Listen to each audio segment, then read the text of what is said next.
रसूलुल्लाह सल्लल्लाहु अलैहि वसल्लम ने फरमाया, जो शख्स अज़ान सुने और उसके बाद ये दुआ पढ़े, उसे क़यामत के दिन मेरी शफ़ाअत मिलेगी। अल्लाहुम्मा रब्ब हाज़िहि दाअवति ताम्मा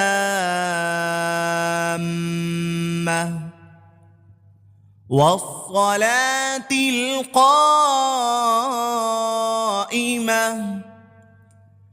आति मुहम्मदनिल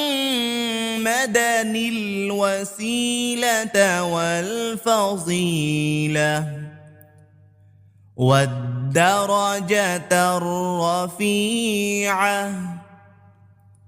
वबअथहु मक़ामन महमूदनिल्लज़ी वअदतह वरज़ुक़ना शफ़ाअतहु यौमल क़ियामह इन्नक ला तुख़्लिफ़ुल मीआद।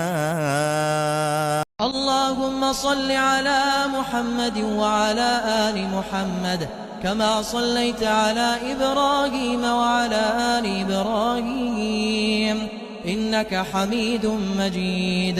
اللهم بارك على محمد وعلى آل محمد كما باركت على إبراهيم وعلى آل إبراهيم إنك حميد مجيد.